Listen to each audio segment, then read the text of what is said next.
Hey all, welcome to the Disc and Dice, episode 45. Wow, is it that long already? I'm joined by my co-hosts Paul. How you going? And Timmy.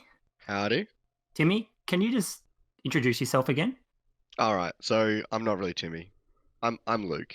Wait, I've what? actually been yeah, no. What happened? I actually came over to Timmy's house. He said the podcast was on, and I may have knocked him out and just taken over. So that's where we're at now. This isn't live, so No, we are Yeah. joshing you. Timmy could not make it for different reasons to the reasons that I couldn't make it the other time. But we are joined by our good friend Luke, aka Moz. Moz, how have you been? I It's have been so been long. well. I know. I've just been playing too many games to come on the podcast, so I apologize for that. Well, that's exactly the kind of thing that we want to hear, being a gaming podcast. How have you been keeping during the time of COVID, I guess, is one of the first questions that I'm curious about. Sorry, I'm just going to butt in here, and I like that because JT and Moz haven't seen each other in person for quite a while. This podcast is now just them catching up. Yeah. I was fully aware that was going to be a thing, even though we have a pre-pod meeting at the very start. We kind of, we didn't really talk about much. We have this rule, which is save it for the pod normally. And we really are doing that right now. But it sounds like you're doing well, which is excellent. Paul, how are you going? I'm going all right. I just looked it up. Moz, the last time you were on the podcast was episode 17. Yeah, it's been a while. That's a long time ago. Yep. Yeah, I sort of felt like, no, you've been on it recently. Like, I'm pretty sure we've had you on an episode, but it was 2019 in June. So yeah, it's been a while. So welcome back. Yeah, I'm doing all right, JT. Yeah, I'm keen to talk about some games. I'm happy to have Moz back here because he always brings something a little different. I do. And I actually think the first topic of discussion might be World of Warcraft, which is something I've sunk like 2,000 hours into. I would say between the three of us, we have sunk thousands of hours into World of Warcraft, Definitely. right? Yes. I'm trying to think of what I would have been at when I stopped playing. Well, here's the thing though. I think my character has been rehacked. It got hacked in the past, and I got it back. Doomstrider. I can't remember what server I'm on, but hopefully someone has rehacked him, and he's still just going strong. Farming gold or doing what a hacked account does.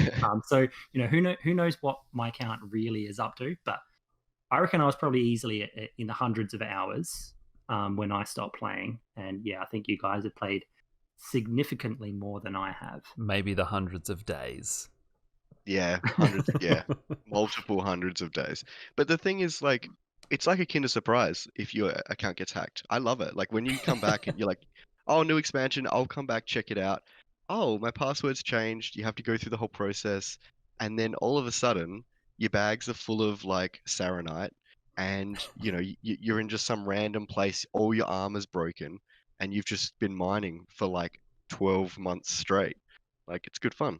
I can't remember whether I told the story before about JT's account being hacked, but when he was hacked during Wrath of the Lich King, which was the second expansion, and while the rest of us were playing through that, his character was in one zone online 24/7 and just very, very, very slowly leveling up. And at first I thought he'd started playing it and hadn't told us. But then it became clear that no, the account was, I don't know, just like farming gold or something like that. And it was pretty funny. I always wanted to try and find you in the actual zone, but I never could. Well, Paul, here's where I tell you that all that time I was in that zone farming. No. I'm genuinely curious as to, not only what he's doing now, but back then, you used to see me pop online, and I think sometimes you mentioned that you'd send me a message and there was just no reply. Yep. Not surprisingly, but yeah, who knows where it is now. All I can think of is the South Park episode, like killing rabbits and stuff. killing boars. It's like Yeah, boars. just can we have Eye of the Tiger as one of like the break music songs? Yeah, Yeah. just there's just a wicked montage happening on Doomstrider somewhere. Yeah. But getting back to playing WoW now, Moz, you mentioned you're playing again. I'm playing again. Why did you start up again? Like, I know I mentioned to you that I was playing, but is there a reason that you decided to give it another go? Uh, I mean, I don't know if this is supposed to be embarrassing or what, but I did it like probably about an hour after you left. You came over, we talked about WoW, and I was like, yeah, that's happening. And I just went and subscribed straight away. So, Yeah, yeah. okay. I feel like I've forgotten that you told me that, so that wasn't supposed to be embarrassing. Well, I mean, I'm not embarrassed if you're not embarrassed. um, but yeah, I jumped back in because there's a new expansion coming in. Well, I guess it was this month, I think, but it's been delayed to December. And I kind of, I just got that WoW itch again, and I jumped back in, and I always find leveling characters is quite fun. So I started leveling a priest up because the last few years I've played WoW, I've just found healing to be such a fun role, and it's I've just enjoyed it a lot more than DPS, which is what I always did. So I thought I'll level a priest up to play in the expansion, and I've just kind of been plugging away at that since then. That's actually one thing that I realized when I was playing WoW. I really only played a warrior, and I think I played some of a hunter, but there are so many other classes and styles of play that I just never even touched. And so, I'm glad to hear that. I think you were a warrior back when I was playing, Paul. Is that correct? Yep, And yep. yeah, so yeah, it's just occurred to me then as you brought that up that I really didn't touch a lot of the other styles of play in the game. Yeah, I did DPS for the longest time in WoW, predominantly on a warrior, and like I had a really great time with it. And as anyone who plays WoW would know, it's pretty like low responsibility, low skill to kind of do DPS with anything. And I don't know. I decided I'd try healing at one point, and I just found it like super rewarding to be kind of keeping other people alive rather than killing stuff. And it's a bit more involved in terms of how much you have to pay attention and how you have to use your skills than DPS is. Not hugely though. I think as WoW's gone on, it's got easier and easier over time. But yeah, there's something nice about keeping those little green bars topped up. The other main role, which is tanking, I haven't really tried at all. But Moz, you absolutely have gone into tanking. Yeah.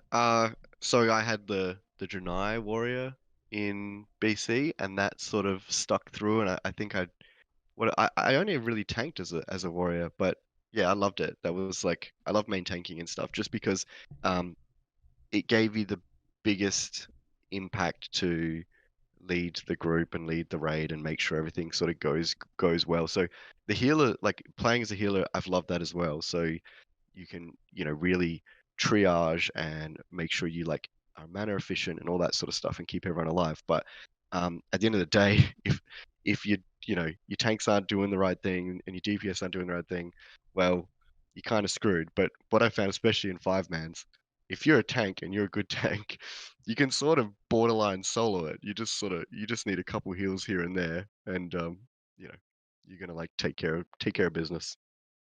While we're talking about, you're mentioning groups and leading a group, going back into it just recently, how have you gone with finding other people to play? Did you already have some people who wanted to join up with you at the same time, or have you just been, um, you know, going public and then just joining randoms? Like, how's that experience been since you've gone back into it? I'm guessing Paul's probably in the same boat. Like I don't know anyone that's actually playing right now, other than Paul, and I kind of just jumped in. I did a few like the sort of looking for group dungeons just for the hell of it.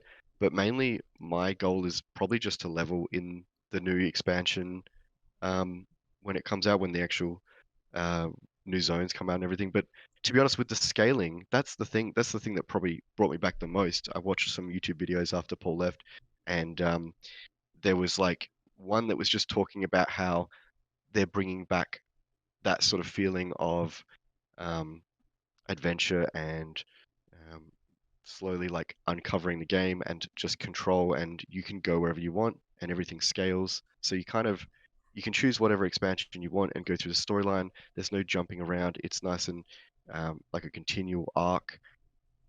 You also, it's all designed around new players to try and bring new players in. So when you start off, you're in like a tutorial mission where you're actually, it's real basic. It's starting off like, this is how you move forwards, this is how you look around, this is how you attack a target dummy. And then from there, it just slowly progresses. So you get your first skill. And then by the end of that, you're doing like a mini solo dungeon where you kind of get introduced to real basic boss mechanics, like just big bad, he's going to swing, move to the side. Real basic stuff, but it just slowly exposes you to all these ideas. And the main kind of draw for me was because I could potentially get a special someone to come and actually give it a go. Like that was, I was like, oh yeah, maybe I could coax the missus in to actually playing World of Warcraft. So yeah. That big kind of overhaul that you're talking about, Moz, that was one of the things I really wanted to talk about here. Like, I guess to give a little bit more context, I think the level cap in WoW was 120, kind of with the last expansion, and they've done like a massive squish of the levels, so it's back to 60 being the highest level, like it was in original WoW. And yeah, like you said, they've kind of redesigned how everything works a bit, you know, like you don't kind of go through the first expansion, then the second expansion. You just kind of start, and then you go through any expansion you want once you're out of that starter area that Moz was describing. And then after you get to a certain level, you go into whatever is the current expansion. And so I guess it's like the idea is to like streamline players to the end game stuff, right? So you don't have everyone split up over however many, like 6 or 7 expansions there are. It's like, you know, you play through whatever you want while you level, but then as soon as possible, everyone is funneled into the same content, which I think it's cool. I think it makes a lot of sense. Like, there's not as many people playing WoW as there used to be. There's still heaps, but it makes sense, I guess, when the game is like that way now. I have a question just in regards to the scaling and what you were just describing there, Paul.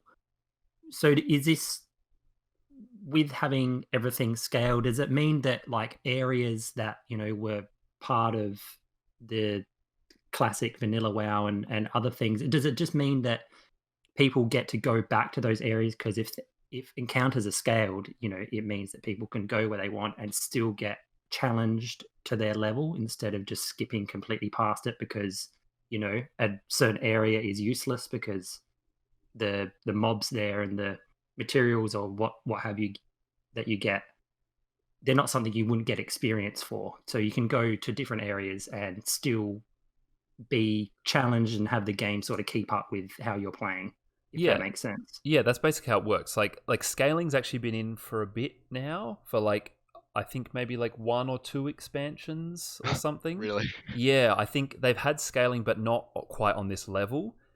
Like, and the scaling, as you're saying, JT, it basically works like that. Like in the very starter areas, I think, remembering that the cap is now 50 for levels, I think everything scales up to 50 now, and then once you hit 50, you're expected to go into whatever the newest expansion is.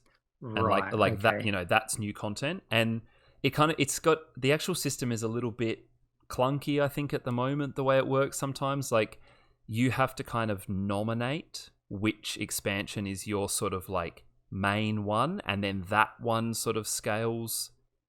It's a bit weird. It's kind of like you can access any content at all, so you go into whatever expansion, whatever part of the story you want, but you kind of have to set your game to one of them to be able to like queue for the dungeons in that expansion and things like that.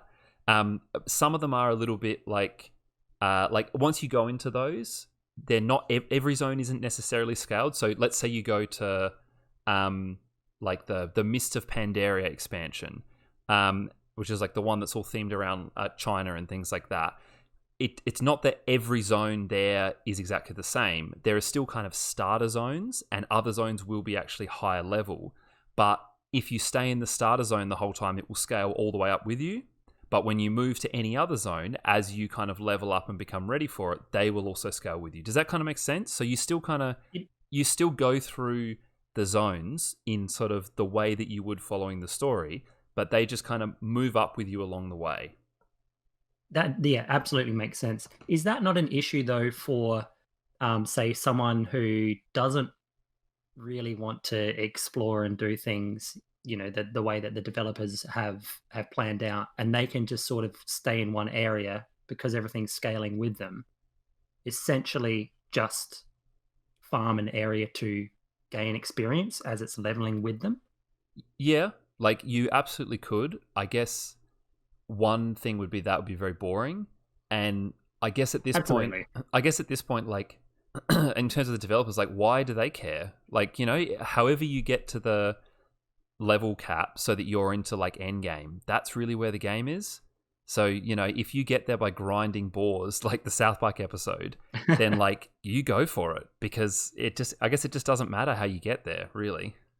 What about PvP? That's like, because I mean, I'm not on a PvP server because I figured that's just going to be an extra level of stress that that my significant other does not want to deal with, right? So, but I saw like level 14s in Burning Crusades. Like I saw like low levels running around because it was scaling to their level, and that's the expansion they must have selected, and I thought that was awesome. But then I was like, well, couldn't I just like, if this was PvP, couldn't I just walk up to him and just slap him in the face? Like, yeah, I don't know. I thought like this might actually be putting people of significantly varied level together. But I guess if you're gonna get ganked, you're gonna get ganked. Yeah, I haven't played PvP for a long time, actually. I think PvP for a while since they added scaling has worked by just basically scaling everyone to level cap, and then like your gear kind of adds on top of that.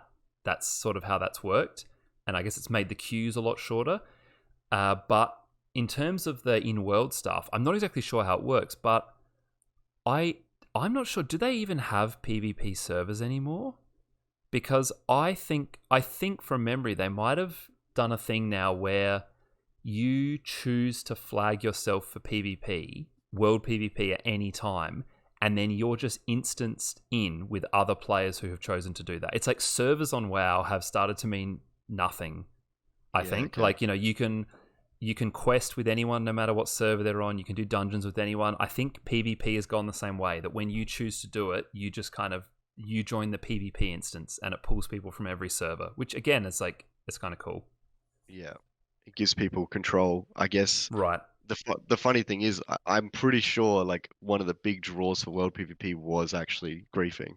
So it's probably like hurt that World PvP a little bit, but I'm fine with that. Yeah, yeah.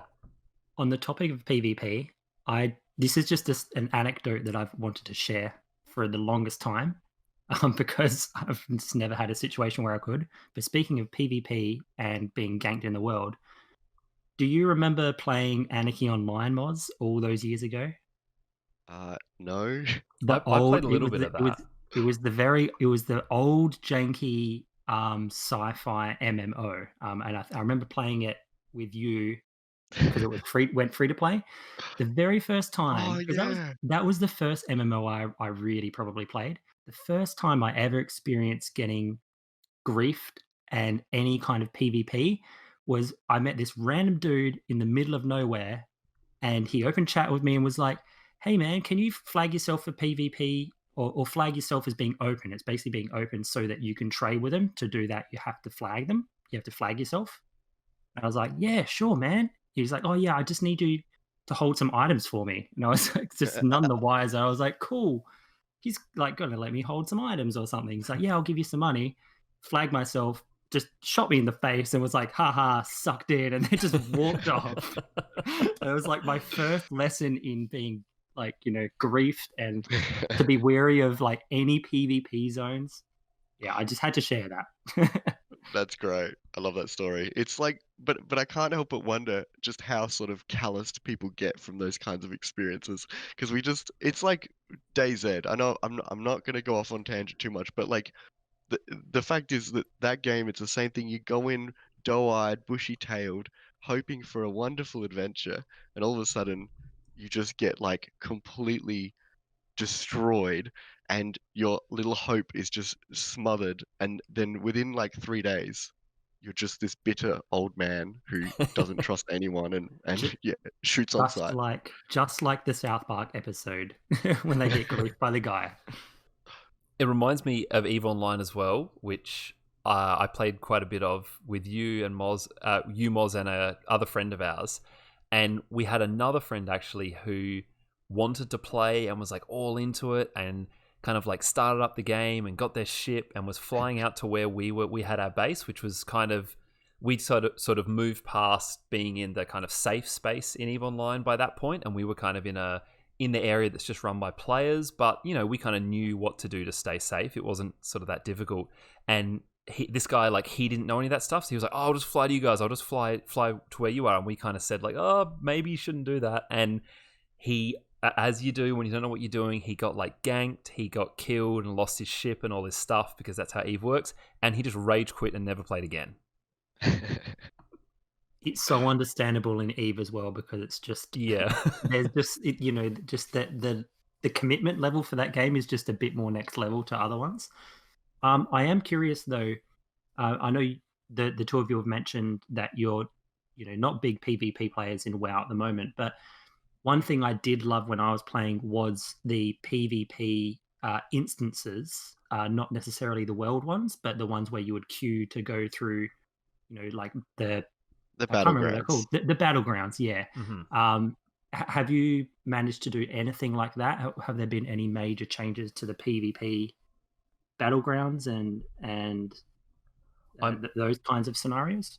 I to be honest, I don't know. Like, I'm sure there have been. I know that at least in maybe not the most recent expansion, but a couple of the ones before that, they went pretty big on like PvP zones, where they'd have like a specific zone which was kind of meant for PvP, and it would have like a battle every hour or something like that, and there'd be like quests there and objectives, and some of them had like a special instance that you could run when your faction controlled it.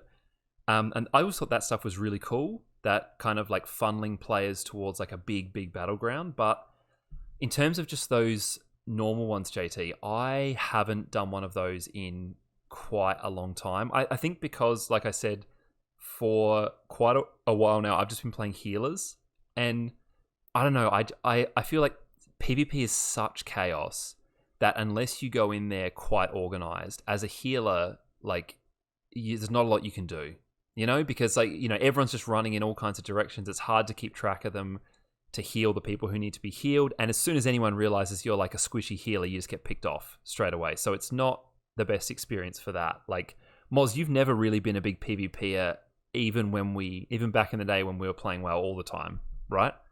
No, yeah. I remember there was one of those like kind of battle zones where it was a whole zone, and you sort of had like almost like objectives and points that you had to sort of overcome, and you had two keeps, one on each side and all that. Like I remember doing quite a bit of that, but there was like specifically something I wanted. It was like I wasn't doing it for the fun of it. I was doing Right. it out of some sort of reward or faction thing or something. So no, I mean I've always hated arena. My like, oh, I get crazy anxiety and so competitive and like full on, yeah, adrenaline rushes and stuff like that. So I avoid PvP when I can.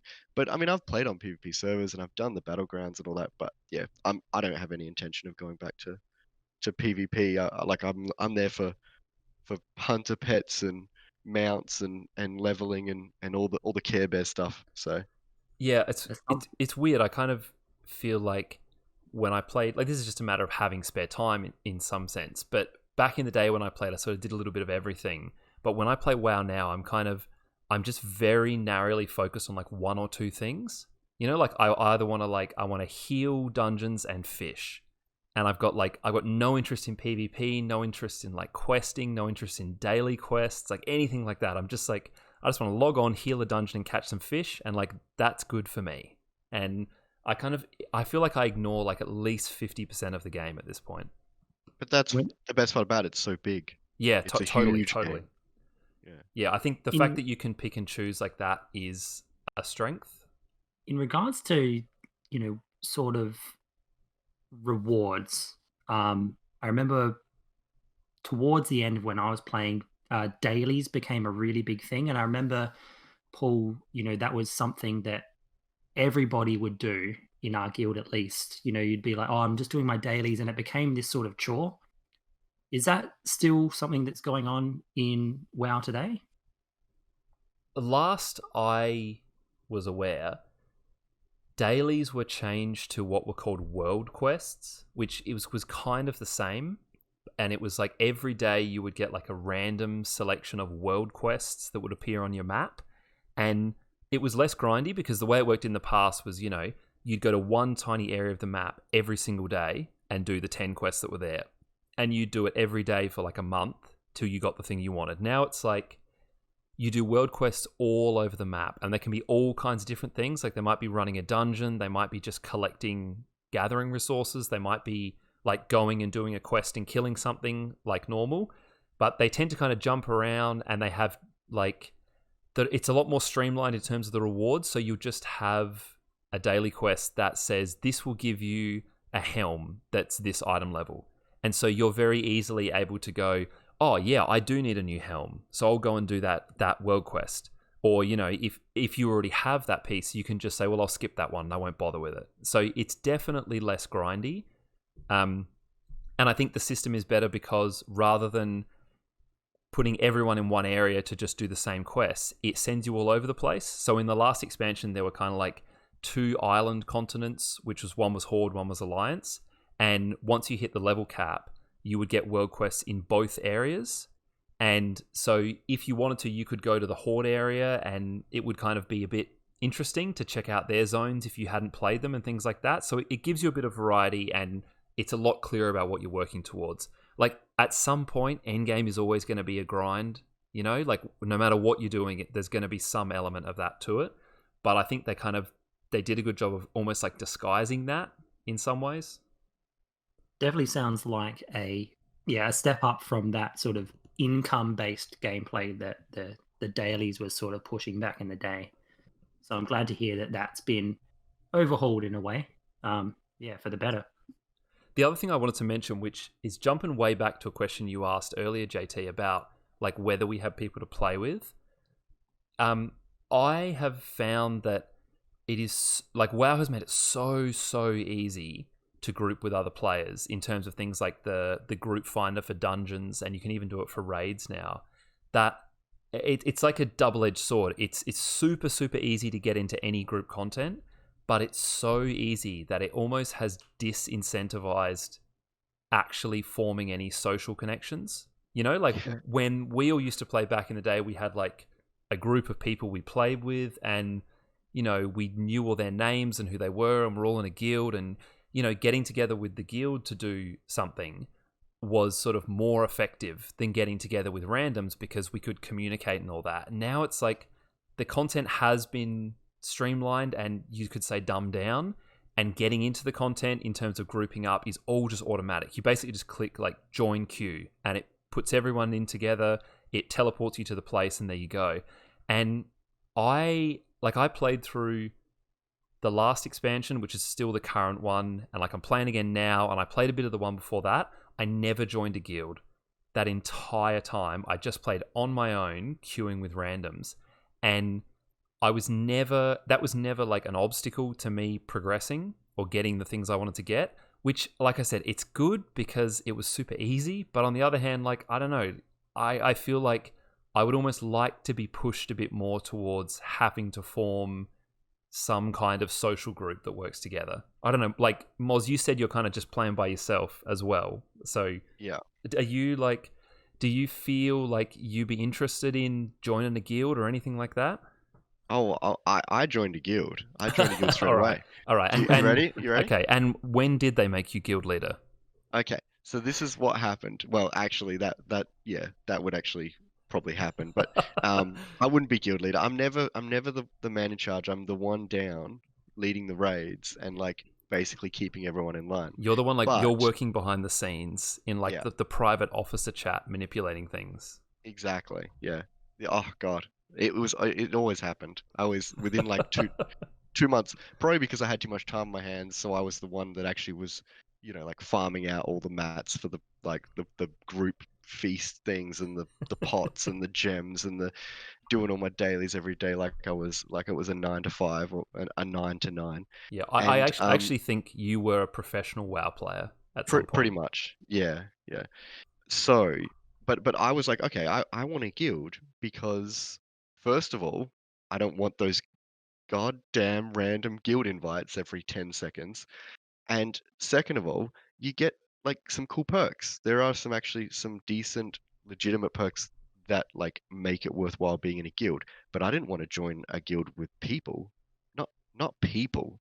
So I just paid people in trade chat or Oh, general chat to make my own guild. And then the problem is, of course, to get the perks, you gotta, get like guild achievement points and stuff like that. But you can still get a certain amount of them and get the basic stuff. Like I think there's a mount speed increase and some real simple things. So that's that was the plan anyway. Like that's just stay in my own guild, kicked everyone out once we got it formed, and yeah, just just there we go. So the guild is there as a means for the perks really only, right? For the bank storage, for the perks, and to keep other humans away from me. That's it. So it's basically like the reason those perks are there are obviously to bring people together, but I love Yeah, how they're like, it's had the complete opposite effect of you. yeah, yeah, you know, I have one of these guilds as well that I created for the same purpose because like I wanted the guild perks, but I didn't want to have to deal with people. So we should probably like consolidate these together in some yeah, way and have like a guild that we can both access. Like that yeah. would be sensible. We should also probably like play the game together at some We can point. be antisocial together. That's true. Yeah. Yeah, I like that the game has made like playing with others so easy that we don't even play with each other, like me and you. It's Yeah, like, do you want to do a dungeon? It's like, no, I'm already in a group. I'm already there. You know, it took me like yeah. 14 seconds to find a group. I couldn't wait for you. I actually want to play. So the next expansion, like the character I made was a monk, and now it's going to be a bit awkward because I want to play a healer like you do as well.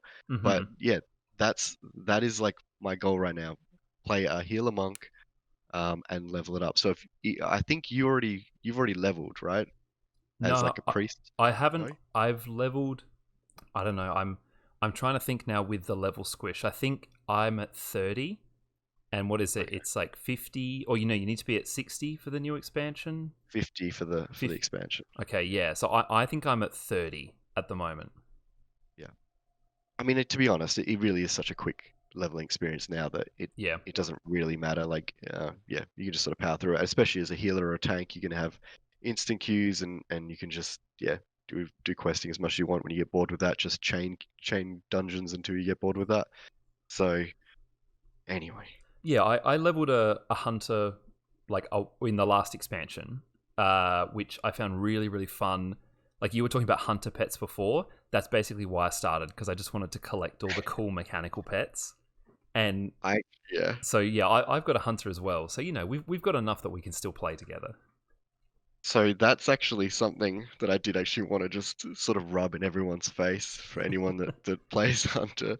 Um, so yeah, I was like, well, why not try and get those rare pets? Like I won't do anything like I won't go out of my way. I'm not gonna sit there like I used to and actually leave your character just hovering over one of the spawn points and like watch Netflix. But I figured I'll just leave the character logged out at one of the spawn points and just every now and then I'll check. Right? Like once a day, twice a day, just see. And I don't know if you know or like know of Loch. It's like Loch Nahak, it's like a spirit beast, like panther thing or leopard, Right. I should say. Is this the one that Yeah, you have tried to get in the past? yeah. Like I Yeah. spent I actually legitimately did spend a lot of time. Like yeah, I also spent heaps of time trying to do the time lost proto drake, and I definitely lost a lot of time, and I never got the proto drake. So, um, It lives up to but its yeah, name. it lives up to its name. So, but yeah, I was like, all right, let's just, I won't try, but just on the off chance. And yeah, I may have just been flying along, and I had a macro going. So like I'd log in, do one lap of Sholasar Basin, and then I'd log out. Um, and I was just doing my lap, and all of a sudden, basically, it's so funny because you do it so much that you don't really ever expect it. But yeah, I found him. I found him. It started popping up on my screen like skull, skull, skull, and I'm like, what's going on? Like, what is that? And I stopped and was like, what's going on? Like, what's happening to my computer? And yeah, so he was there, flew down, got him. Um, I'm happy chappy. Even though I'm probably never going to log into that hunter again, I still went over to Stormwind and stood there to show him off.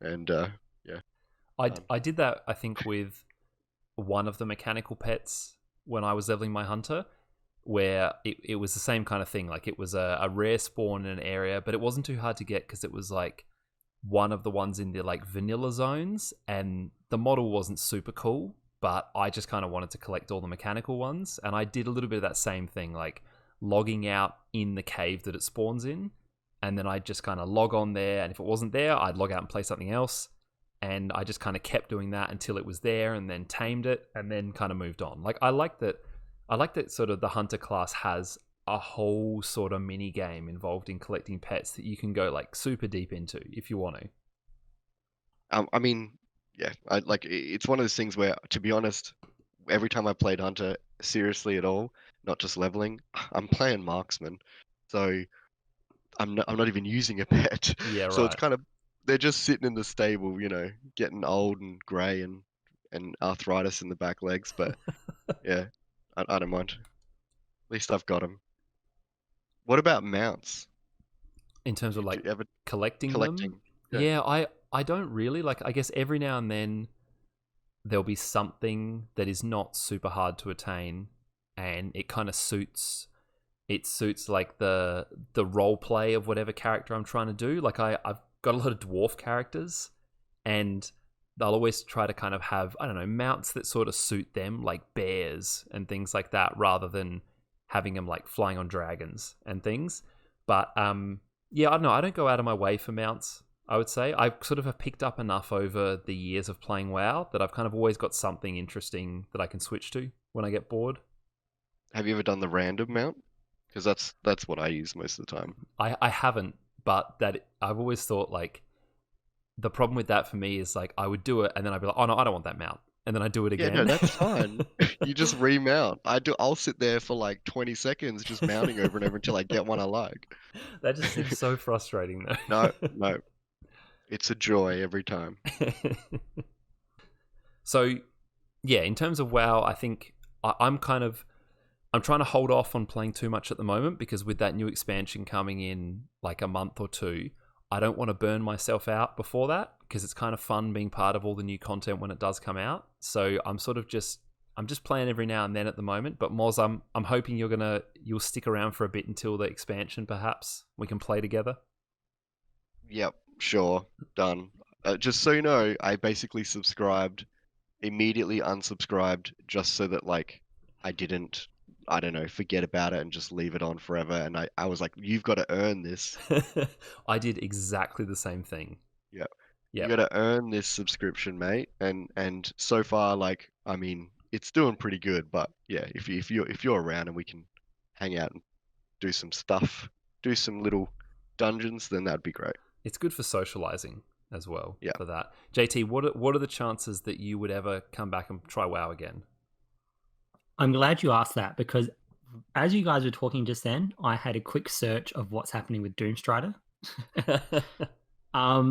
And he is currently ungilded and inactive, which means he hasn't been hacked. He's not running off farming Boo. for someone, which I'm slightly disappointed in. But it does, is that a sign?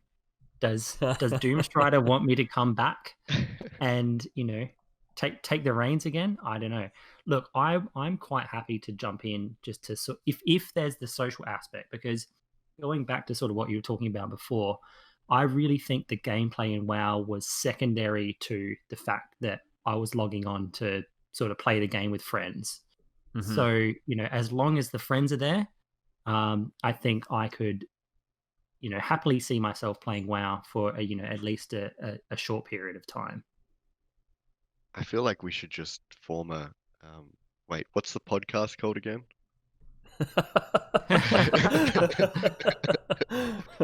Or the Disc and Dice Guild or something. Yeah, Disc and Dice.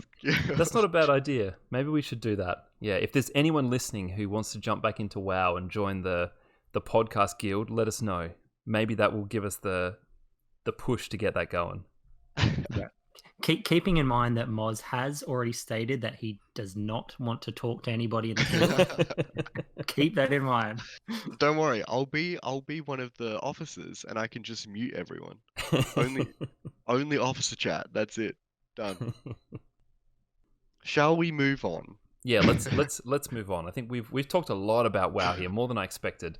But the other thing that I've been playing, which is quite a new release, is FIFA 21. And is it though, Paul? Is it? Well, yeah, that's the big question, JT.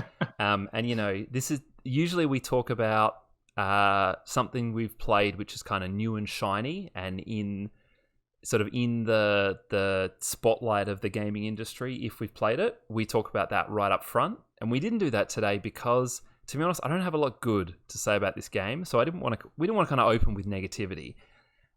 So people who've listened for a while will know that I've played a lot of FIFAs over the year. I tend to sort of pick it up each year and play, and I really wasn't going to get this one literally until the day it came out, where it's almost like just the knowledge that it existed made me buy it rather than actually wanting to play it.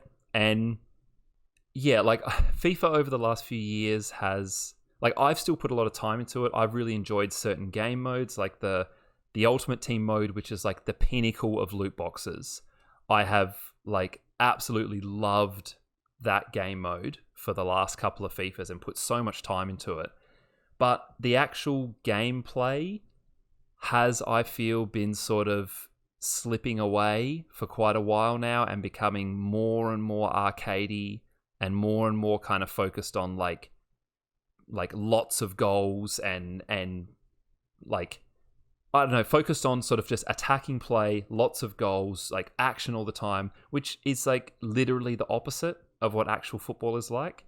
And I feel like it just almost reached a tipping point for me in this game that I bought it and I started playing it. And like I have issues with how little has been done to actually move the game forward, which you kind of joked about, JT, in terms of whether it's actually new. Like FIFA has always been incremental updates considering it comes out every year. But I feel like there's been less than usual that has been done to move the game forwards for FIFA 21. But I feel like the gameplay has just taken a step too far into a kind of arcadey style that I think is very, very much built for the online community. Like very, very much built for people being able to get on and score 6 or 7 goals every single game and just kind of have crazy matches which aren't really representative of the actual sport. And I don't know, I've put a bit of time into it. Like I tried Ultimate Team, which is the mode I usually play. I wasn't enjoying it, so I tried the career mode, which is like the single player mode, and I didn't really get much out of that either. And yeah, I've bounced off it pretty quick. I've sort of joked to JT that like I'm already regretting this purchase, like not long after making it. And yeah, I'm just very disappointed. Yeah, that it definitely sucks. And I know we had a very brief chat at work today about it. Obviously, yeah, it wasn't clear to me at the time when we were talking about it that, the big bugaboo isn't that it's staying the same. It's actively sort of going in the wrong direction. Like you said, it's not representative of the sport. But if you're taking the snapshot of FIFA now, as of this most recent release, what do you think could save it? What kind of changes would you need to see happen for the series to go in the right direction? That's a really good question. I hadn't even really thought about that. How would you fix FIFA? Is basically what I'm saying. I don't know, to be honest. To be honest, it would probably be the gameplay. Like the gameplay for a long time now has been very, very biased towards pace So it's like speed is everything. You just get fast players and you run them past other players. And it's like if you can do that, and if you can have really, really fast players, then you can always win. And you can play other ways. Like if you're playing online, you just kind of can't, because everyone just plays like the meta, whatever is best. But even single player, you can play with like other styles. You know, like real football has a bunch of different styles. You can try and replicate those, but it just feels like the actual gameplay engine is really just built for fast online gameplay. And so that's probably what I would change most. Is I would, I don't know, overhaul the way the actual games play. I would make them much, much slower. I think they're just too fast at the moment. I would, this is a weird one, which is a real like specific thing. I would make the pitch bigger, because the pitch is not the actual proportion of a football pitch in FIFA, because they want the game to move faster from end to end. So it's kind of like it's been like this for a very long time. It's like a kind of squished down version of football, which is not actually super noticeable when you play. It doesn't feel like it's, doesn't feel like you're playing like a basketball court or something. But once you're aware of it, you realize that there's just less space, and it means the game is faster. But it makes it like it's less tactical at that point. And so I don't know. I would move the game in that direction, but I just don't see any reason they would, because they make all their money from online, and I feel like this style of kind of fast-paced, instant gratification gameplay is what gets people into it. Like the big thing I say this to friend of the pod, Flynn, who's a big FIFA player as well, is that I want to play FIFA and feel like when I scored a goal, it was a real achievement. Because when I watch real life football, there are so few goals that they're always, they're the climactic moment of a game of football. But when I play FIFA 21, every single game you score at least like 4 or 5 goals. And so they don't feel special anymore, and there isn't a sense of achievement because there are just too many goals. And, I feel like I'm in the minority in terms of like the FIFA community for wanting less goals in it. But yeah, that's sort of where I stand. So yeah, you can't appreciate the highs without the lows. Like if you're Yeah. just on all the time, and it's like you said, instant gratification, that's all I was thinking of when you were saying it.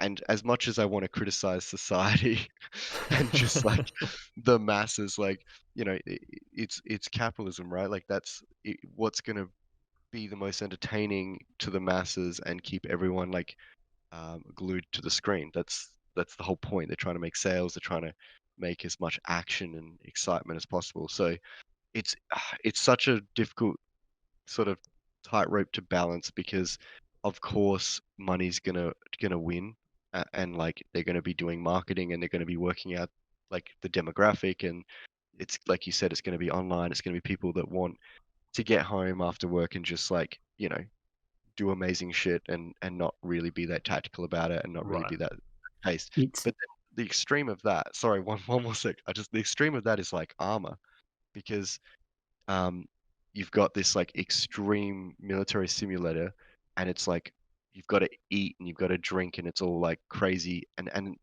that for a lot of people takes the fun out of it. They just want to play a game and just shoot people and do stuff. So it's the same sort of thing. People just want to get on and like kick goals and be like, yeah, and like have a couple beers and stuff. It's who it's targeting, and unfortunately, the bigger you go, the more AAA you go, the more sort of lowest common denominator you'll end up. Right. Like, like the more the game costs, the more money they have to make, I guess. And it's not a great example for FIFA, because, they don't do a lot of, they don't make a lot of changes each year. But, yeah, I know what you mean though. Yeah. I guess it's that, and that's a good example, Moz, I think, with sort of the comparison to war games, or shooting games, with you've got one extreme and then the other, and it's safe. You can have a balance. There's nothing that says that the game can have a component for those people, as well as people like Paul, who want the more traditional or the more realistic sort of style of gameplay. So it's unfortunate that they've sort of gone all in with this one style of gameplay, which going back to sort of the masses type situation. It's designed for the people who only read the headlines. So they don't want to read the whole article. They just want they want the gratification of just that that bite or flash of information. And yeah, that's one thing I think it's not inherent to FIFA. It's something that I think happens to a lot of sports games, especially for the larger sports, obviously. So yeah, it's unfortunate that they've gone all in with that. But like you were saying as well, Paul, with the single player aspect, like is the gameplay holding you back from being able to sort of make that style of gameplay for yourself enjoyable, or is it just not possible in that kind of game? I know you said that you can replicate the tactical nature of soccer, or the suspense. I guess soccer is sort of like it's a game of suspense, right? You don't. It's you almost got scored a goal, you almost scored a goal, and then finally a goal happens, and it's this big moment. Is that do you find yourself too often trying to replicate that suspense, or is it just not natural to the game? Yeah, that's exactly it. It's not natural. Like I sort of went out of my way to not play like the meta style when I did the single player thing. And like I can do it, but you have to force it. Like you have to force yourself to play in a less efficient and effective way, which I don't necessarily have a problem with that. In plenty of RPGs, I have handicapped myself for role-playing reasons, but it's because in games like that, in say like Elder Scrolls games, that's all kind of accounted for, and the game sort of works for that. But the problem in this is it feels like you are shoving like square pegs through round holes, trying to play the game in a way that isn't that sort of fast FIFA style. And in terms of the single player stuff, I should mention that it's called career mode, the single player mode. It probably has the most improvements it's had for a long time, or at least since I've last played it. Like the off-field stuff is much improved. Like you have training and kind of player development, which is like a whole system of getting youth players and then choosing which attributes you want to improve for them and which positions you want them to be comfortable playing in and things like that. It has all that off-field stuff, which is really cool, but I don't actually enjoy playing the games. And so, you could say like that the game has kind of like a simulation option for matches where rather than play them, you kind of just simulate them. But at that point, like, what's the point? Well, not so much what's the point, but like that's why I love Football Manager, because like Football Manager does exactly that with 100 times more depth in every aspect, and it has all the tactical elements to it where you can set up a team to play a specific style and try and make that work. And the game is built to be adaptable for that. It is built to be able to handle people trying different tactics and stuff. So if I don't enjoy the games in FIFA, then if the off-field stuff is the only thing that's enjoyable, well, I'm just going to play the other football game that is way better at the off-field stuff, Is Football Manager like is the whole point that you actually don't? Because I have no idea. You don't play the games. You just sort of manage the team, and that's it. And you get Yep. told what the outcome of the games is. Yeah, okay. No, you watch then, you watch like a little You watch simulation, some highlights. and you can Yeah, but you can make changes. So you kind of watch it as if you're the manager, and then you can make tactical changes during the game, and you can Okay. make like substitutions. Like I find I really enjoy it because I don't know if I like sort of that. Strategy. Yeah, it is. It's strategy, but it's also like there's a lot of narrative there. And I feel like in FIFA, if a player does really well or really badly in FIFA, it's just because you, the player, are bad. Because you're in control of every player. So Yeah. if you're like, oh, this young striker who I signed is just like not able to score goals, that's just because you're not clicking the shoot button right. That's all it is. Whereas like in Football Manager, if they're not playing well, it means, there's a tactical issue or they're not settled at the club, and there's a sort of a puzzle to solve. Whereas I don't know, it's I can sort of pretend in FIFA that, oh, this player's out of form, but no, that player's not out of form. It's like I just didn't press the buttons right. That's all it Yeah. is. The funny thing is, like, I was ready to judge the Football Manager like so hard, and now you've already won me over, and I'm like, yeah, I'd rather play that. I'd rather play that than FIFA. Like, yeah, because It's I the like the armor of soccer games. yeah, I'd rather be trying to think of the tactics and the strategy and the dynamics and like like synergies and stuff. That's much more interesting to me than trying to just kick like 12 goals in a single game and then call some kid like a wiener. So yeah, so tune in next week to hear our Football Manager special.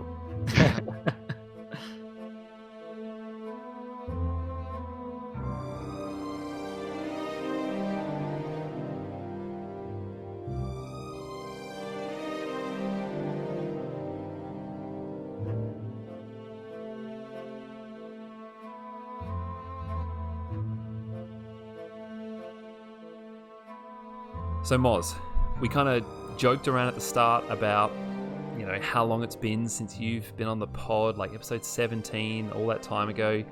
So I feel like we should just like catch up with you. Just what have you been playing in all the time since you were last here talking to us? In all the time, I don't know if we want to go through all of that. I Like want I to I did want to play know literally everything. no, no, you don't. Because I did buy into that grounded early access thing where you're basically a little kid running around and it's Honey, I Shrunk the Kids and you're as big as an ant and you've got to like chop down blades of grass to build a little hut. And Hey, yep, we I had played. we talked about that a couple of episodes ago, I think, because Timmy gave that a go and he really liked it. It's definitely like they did the depth of field just right, so you actually feel like you're just this little midget running around, like climbing on things, jumping on things, and the spiders are like legitimately scary because, well, if God forbid you have, arachnophobia and actually are scared of, you're gonna freak out because at night they go roaming around and they are not nice. They sort of tear you apart. I I'm glad you brought up the spiders really quickly because I asked Timmy this same question, but are you aware that in the options you can actually change what the spiders look like? Because some people are Yep. like properly freaked out about it, and there's like different levels of how bothered you are by the spiders. Yeah, I no, think that's so cool, man. yeah, it is, but I was like, there's no way I'm changing it. Like, Yeah, I know. I'm good, I'm good. But yeah, no, it's one of those games where like you jump in, maybe I'll go back at a later point, but it was just for a bit of fun, just to see what it's like. There really isn't that much content. Well, I shouldn't say that. There's not much story. The map is there, and you can build things and whatever, but the building's a bit clunky. It's definitely early access. I mean, cool concept though. Yeah, you're a bit of a survival game connoisseur, I would say, and I guess this kind of fits into that. Like, do you see potential there compared to like all the other things? Like, that's a crowded genre now, I feel like. Yeah. You've got to either completely break the mold or you've got to just have like an insane amount of like polishing content. And they broke the mold. I'll give them that. Like it's such a unique and interesting concept that basically you got shrunk and now you're running around and there's like just little droplets of dew and that you drink it up and there's your water and then you run around you fight little beetles and bugs and whatnot. It's cool, but I don't know. Like, I don't think it'll, you know, go anywhere really. It'll just be even if they get the multiplayer going well and get all the crafting going and the building. Um, it's like a baby Ark. Ark is just so much bigger than it now, and like really, if you want to go and do like that sort of crafting survival stuff, there's so many there's so many games out there that are like Right. actually just legitimately better. I guess like yeah, you were saying you've got to like break the mold or have something crazy. I guess like not to be cynical, I think it's just like obvious. Like they've got that money, like they got that Microsoft money behind them, and like that goes a long way. Like they can afford to kind of plug away at it for however long it takes if they need to. I guess if that's the plan. So it'll be interesting. So with you being that survival connoisseur, as Paul coined the phrase just then, I'm curious to get your sort of input because Timmy has talked about this game previously on the podcast, but I know he's probably not a huge survival sort of game as I know you to be. Um, and I've played many of those sorts of games with you myself. But I'm keen to get your input on what you think it does good and bad in terms of the survival elements. I mean, like to be honest, it's sort of it's pretty generic. Like I hope that they do expand on it. But it's all just, it's eat, drink, it's armor, um, it's storage. The cool thing is that if you don't have like secure storage, the little shit ants can come and steal your crap. So like that's funny, and there's some there's definitely a huge amount of room for improvement. I mean, obviously, like you said, Paul, they got some money behind them. So if they want to keep going and developing it and making it into something big and something decent, then they can. But um, I didn't really play that much, to be honest. I jumped in because it looked like a novel idea.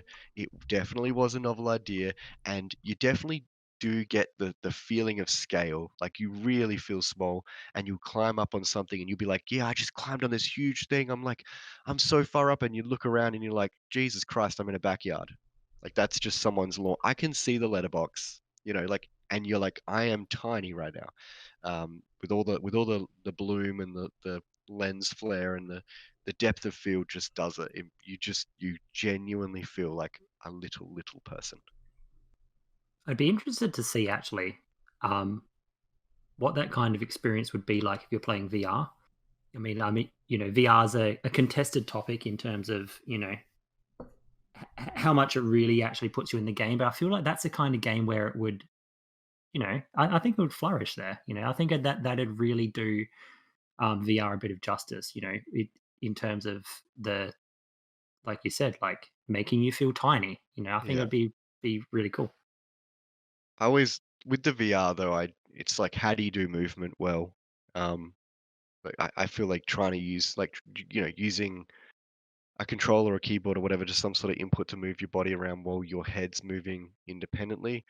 Um, it doesn't quite marry up perfectly, and you end up either getting motion sickness or yeah, I don't know. I think like games where you're in a cockpit and you physically your brain knows you're supposed to be stationary, but you can still move.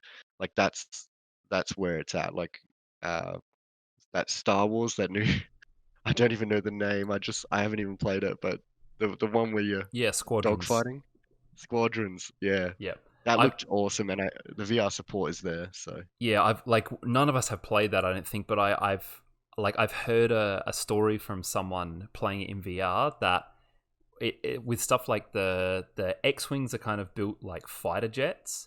So, you're kind of sitting in a cockpit and you can see like up and forwards. But the way a TIE fighter is designed in Star Wars is the entire front of a TIE fighter is like yeah, transparent. It's all a big window. They don't have like a jet kind of cockpit. They just have a whole glass front. And that when you're in VR, it's like you can look down and you just see like space below you, and that it's amazing. But probably not enough to get me to like buy into VR, but it's something I would really like to experience. I would probably like. It's just a matter of priorities, I guess.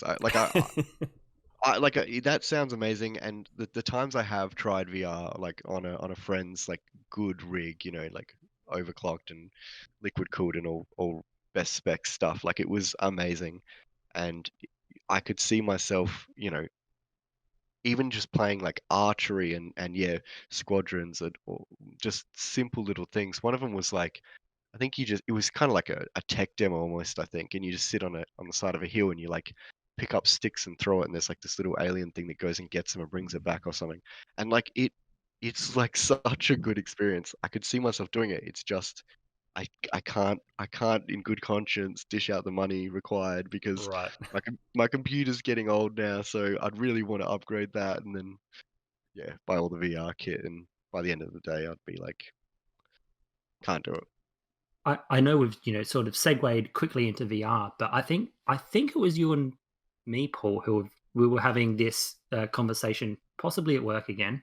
Now that we're colleagues, but I think we were sort of talking about how I think VR is probably it might never really go past the novelty stage because there's, no one's ever. I don't think it's going to replace gaming as it is now. I think it's always just going to be that, like, people playing their normal sort of games they play, and then, maybe once a day or once every couple of days, they're like, I'm going to jump into VR to do this VR experience now. Like, and I think it's for the reasons you were mentioning, Moz. Like there's actual medical boundaries or obstacles that people reach when they play too much VR that stop them from going any further.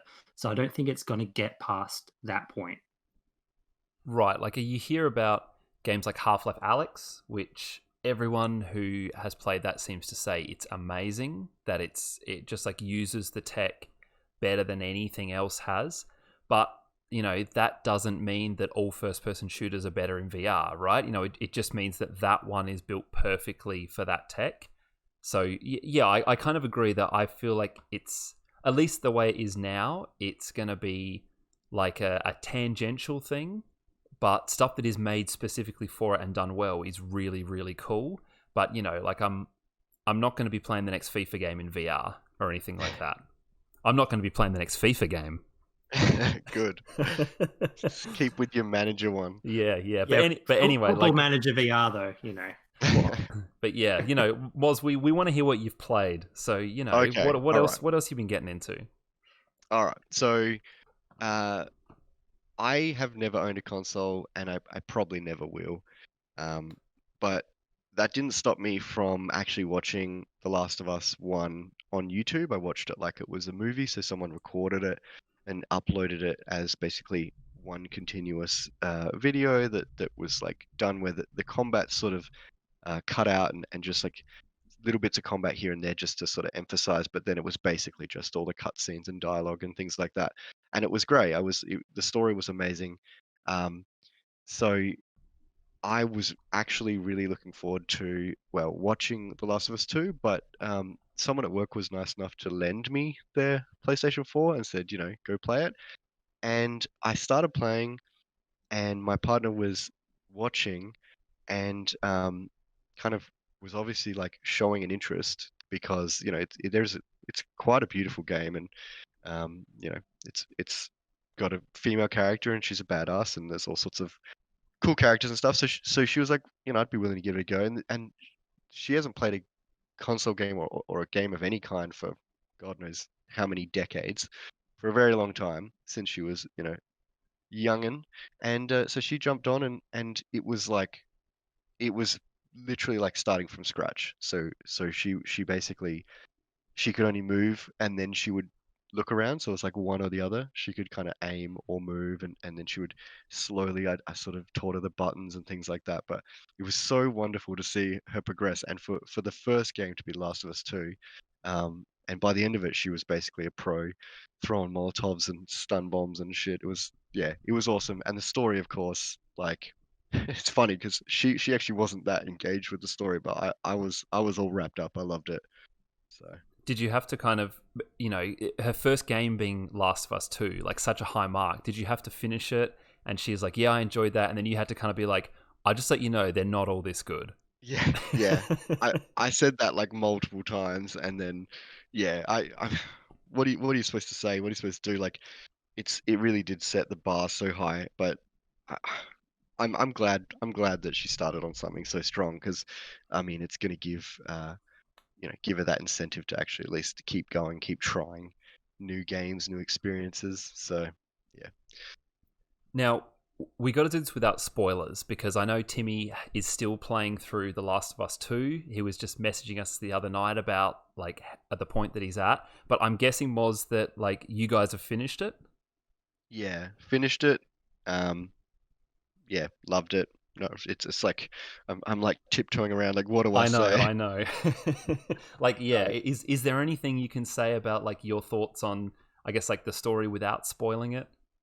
It's difficult. um, It's difficult. yeah, I just like I guess instead of talking about the story, I guess I'll just say like the gameplay is so well polished, and um, the like subtle prompts from the interface and just like the environment.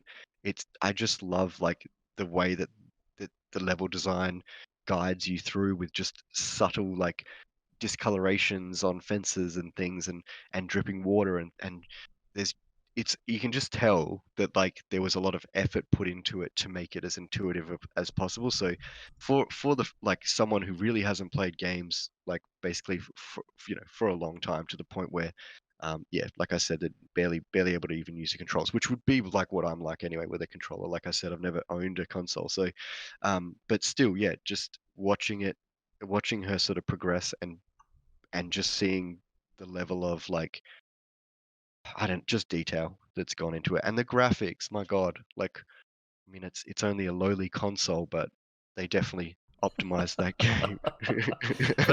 For those who like are new listeners, Moz is he's our resident PC master racer. So we bring him on when like, we want a bit of that. Yeah, Moz, Animosity.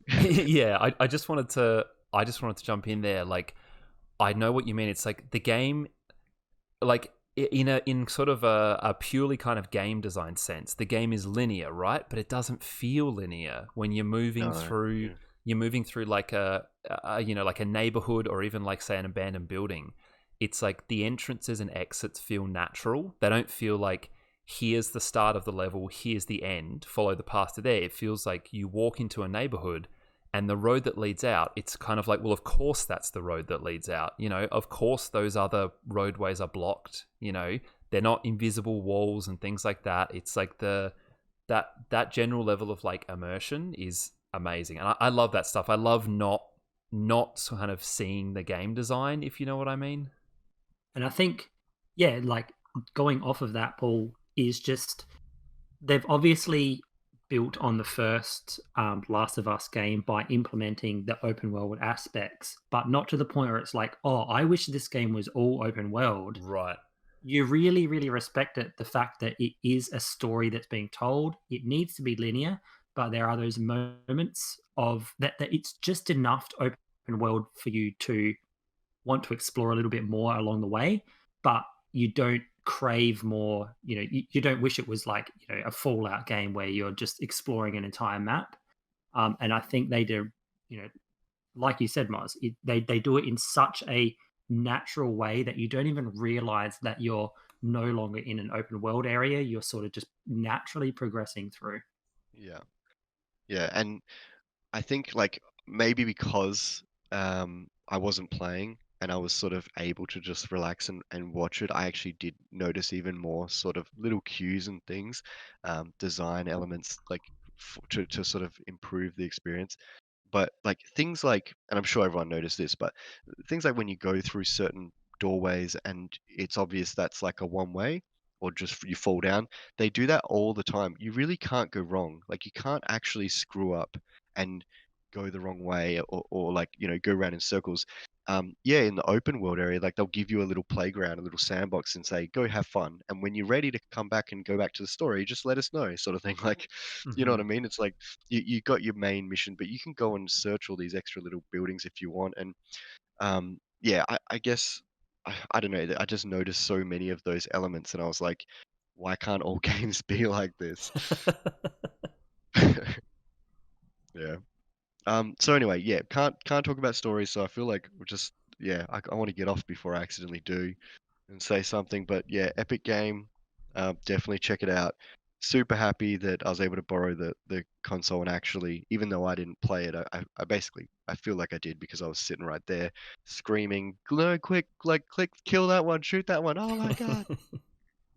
No, Just like look around, use your senses, use your senses. You don't even know. You don't even know.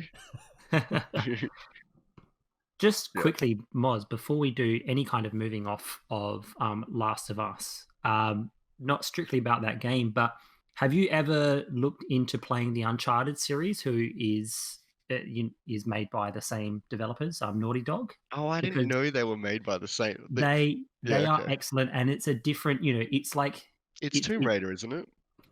it's Indiana Jones, Tomb Raider, but Yeah. it's just done so well. I'd be almost go as far as to say that I love the Uncharted series from a storytelling point of view as much as I do the Indiana Jones series.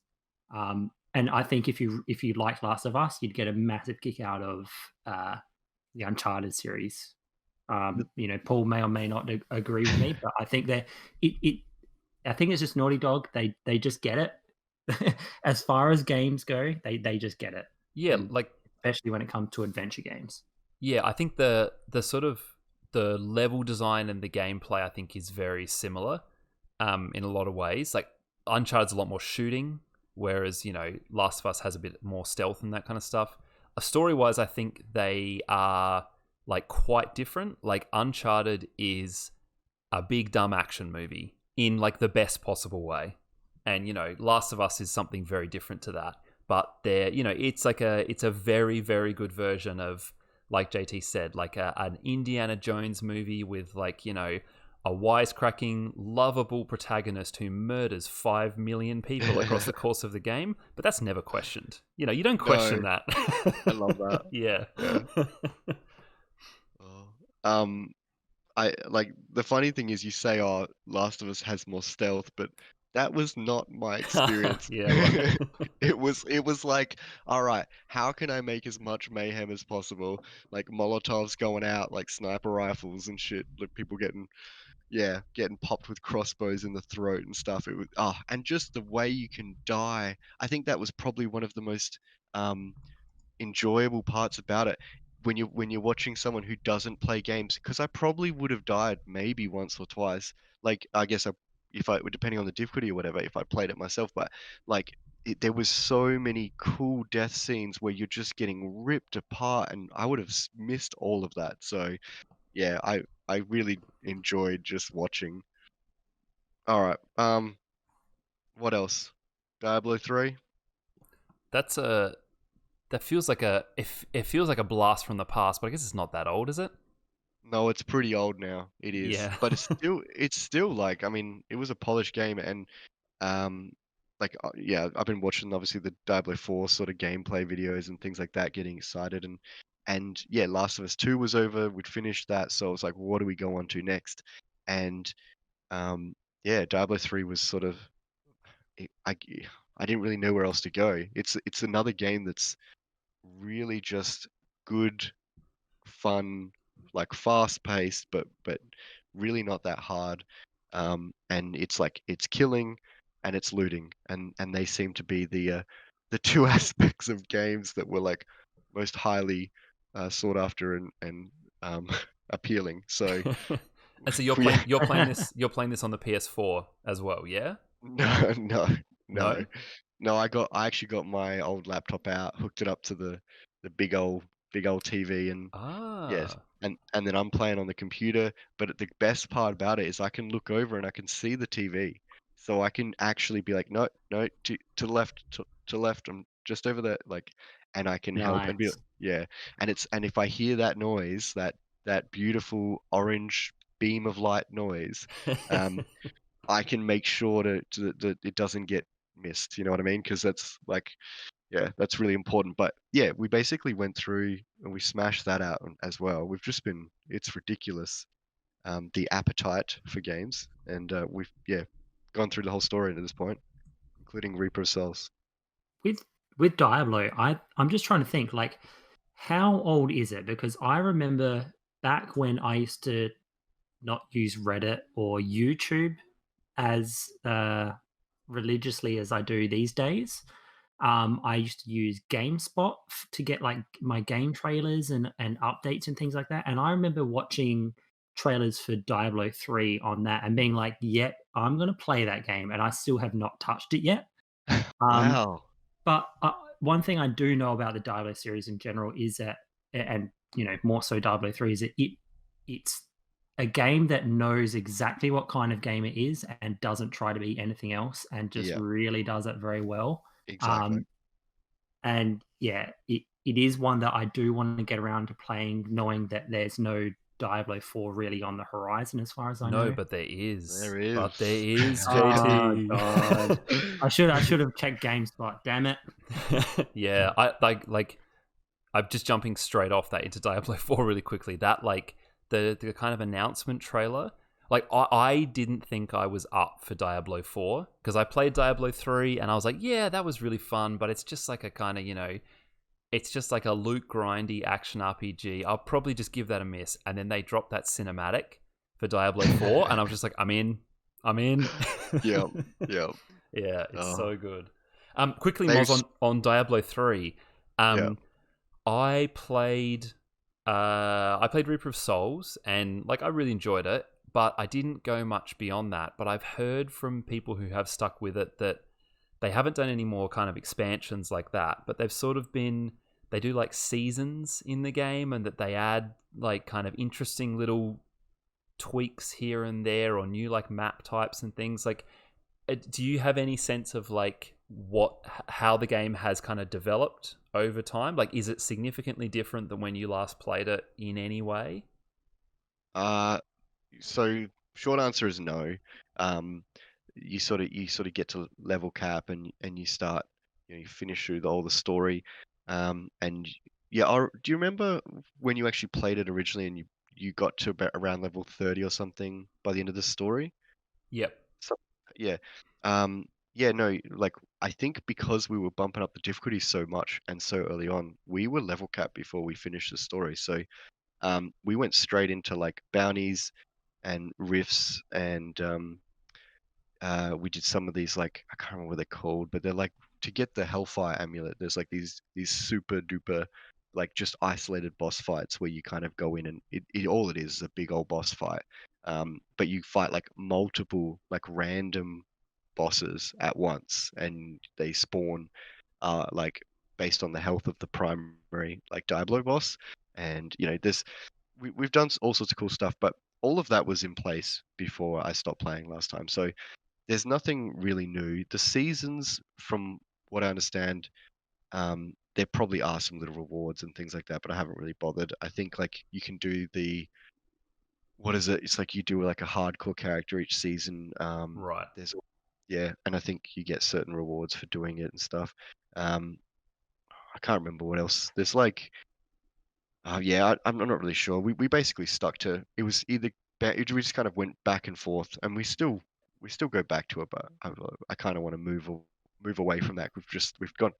We've thrashed it to hell and yeah, killed everything a million times. But I guess that's the point. You can always just go back to it if you want just some mindless fun and just to watch stuff explode. So we both played monks, and my God, if you've never played a monk with exploding palm, it is ridiculous. I basically would just go into the middle of a group, round them all up. I have an ability to suck them all in, and then one ability where if any of them die, like when the first one dies, they just blow up, and then they just chain reaction blow everything up, and it's just all I have to do is kill one, and everything's dead. Um, so we're on like Torment 7, and I made sure I didn't like kind of give my character any advantages from my previous characters. I've got a bunch of items I could have chucked on, but I was like, nope, we're doing it isolated. Just the loot we get.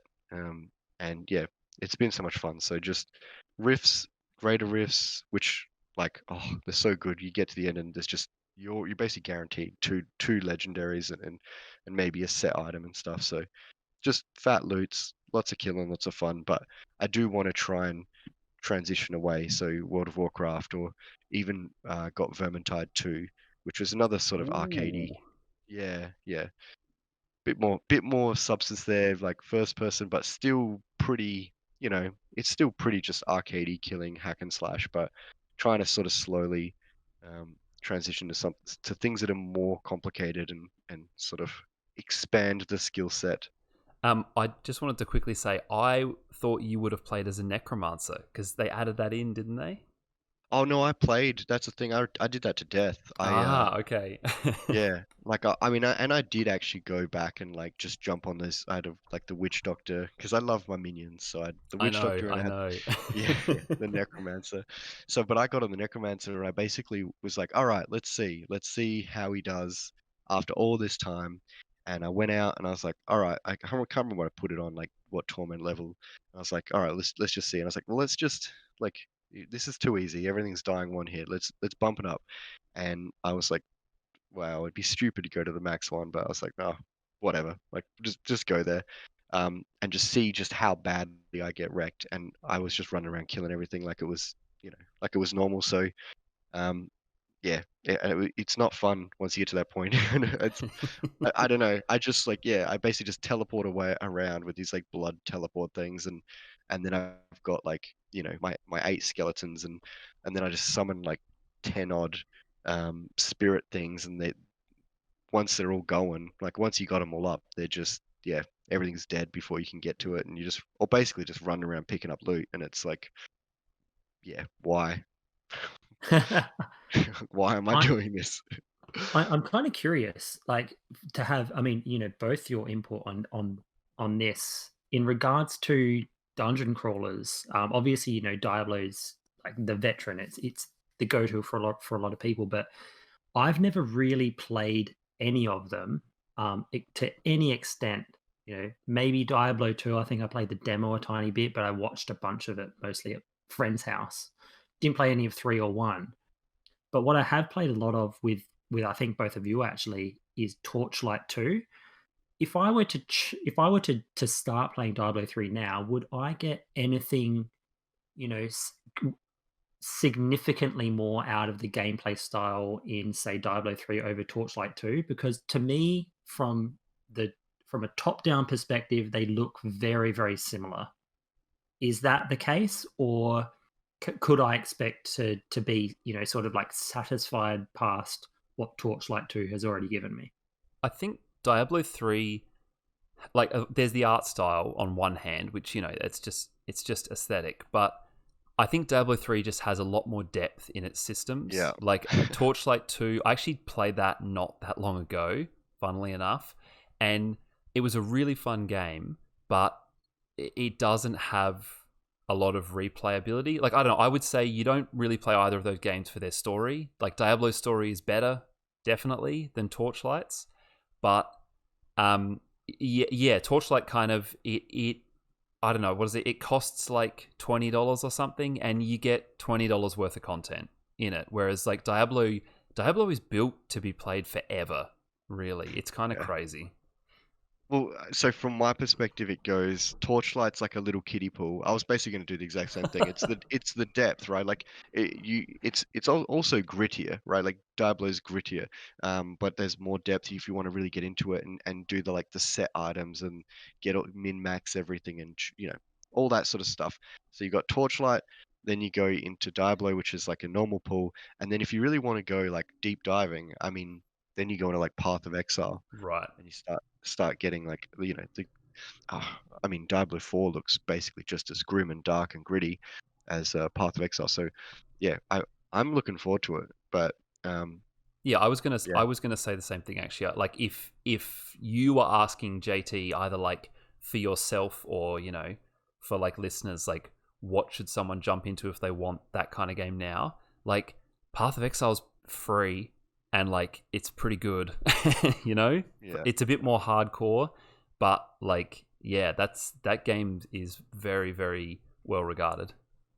So it's either that or wait, just hold off a little longer. I think Diablo 4 is going to be good, just because like when a Blizzard game's not good, um, Yeah. and they've got the money, they put the polish in there, and yeah, and it'll probably might not even be as deep or as complicated as Path of Exile. It might be, but there'll always be the depth there for those that choose it. So, yeah, if you want to go deep, you can. You just have to, like, I guess, go looking for it a little bit. With Diablo, with the set items and things like that, you really can completely change the way you play the game, um, by just getting specific bonuses and then using the Herodric Cube to get a couple of other bonuses, and the synergy just compounds, and all of a sudden you've got this like ridiculously powerful character that just does one thing, but they do it so well that everything dies. I think when we're talking about, because I don't know too much about Diablo 3, but I have played Path of Exile to some extent, and for me, as good as that game obviously is, it's very well received in terms of reviews, and obviously the testimonies from people like yourselves. but I myself got very overwhelmed by the ability Yeah. tree, which is huge, which is kind, I love that that's all there, but I sort of saw it all and I was like, how much of this kind of stuff am I actually going to notice when I'm just sort of, if I'm cleaving through the game?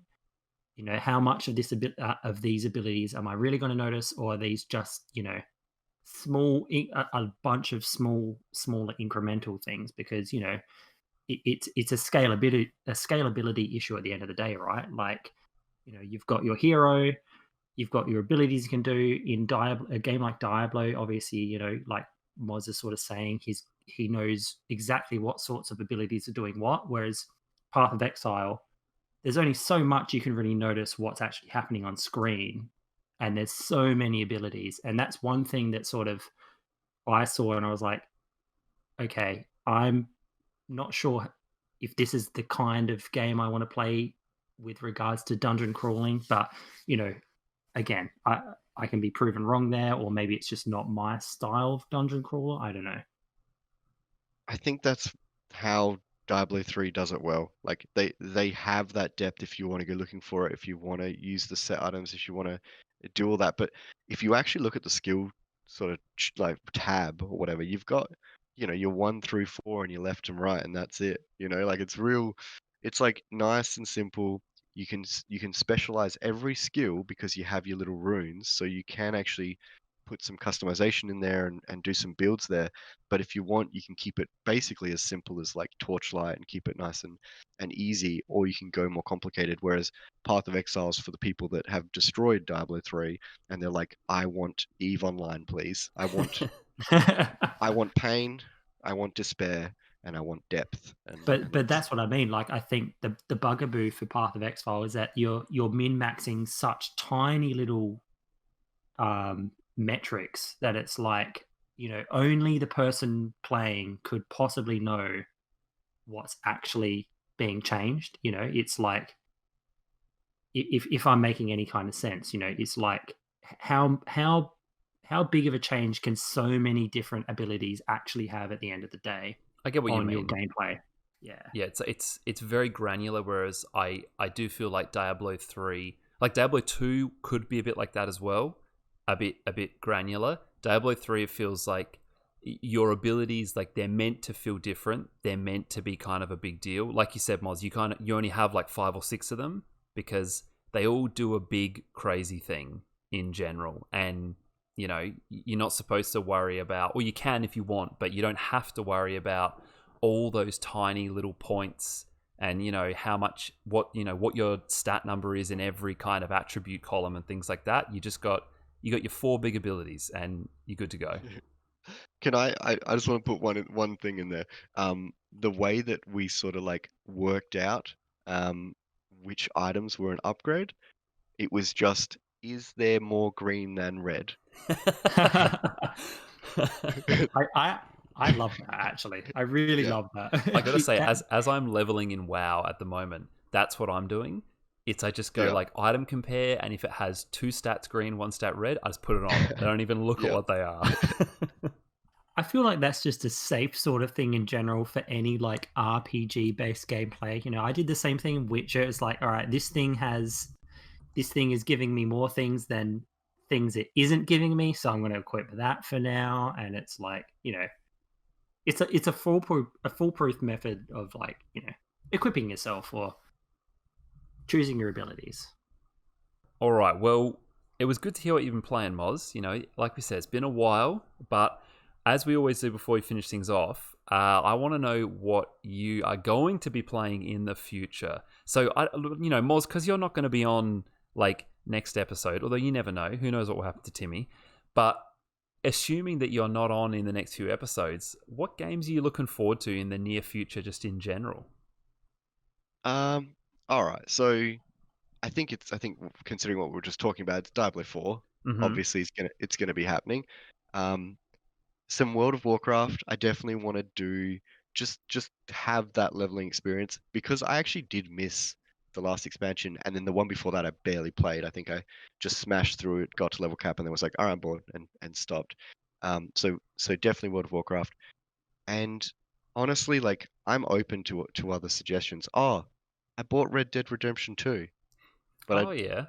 yeah, so the thing is, like, I think just like you guys, I have this repository of games where I've like been buying things, and I'm actually at the point now where I'm not getting through them like I used to. I used to, I'd be waiting for the next game and I'd just destroy it, and then I'd be like sitting there on the edge of my seat going, when's the next one coming out? But um, like I still need to do the Dark Souls.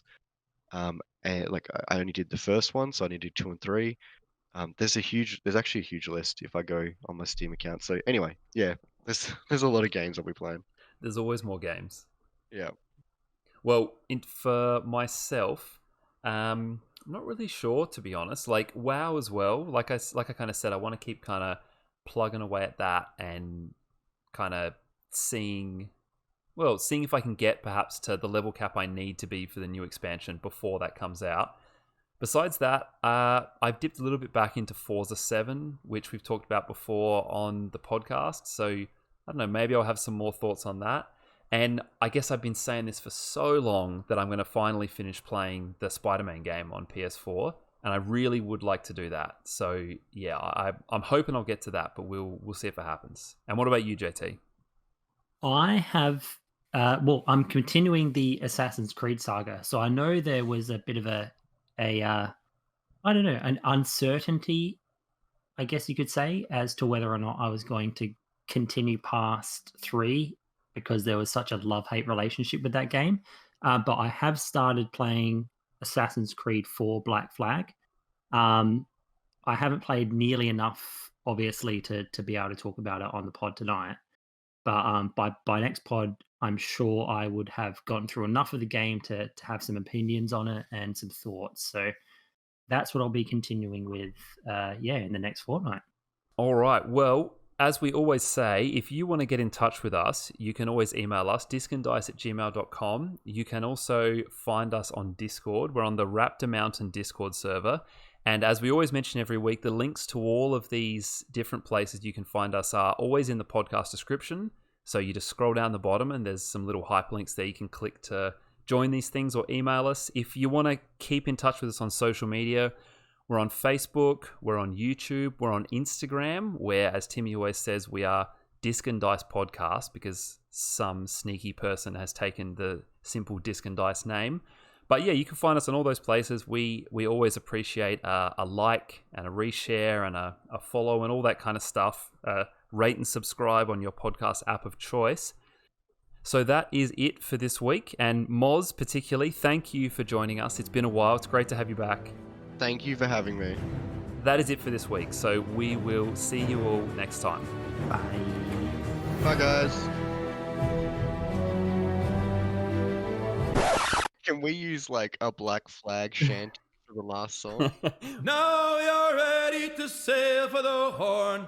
Way, roll and go. Our boots and our clothes, boys, are all in the Horn. To be rollicking randy dandy, oh.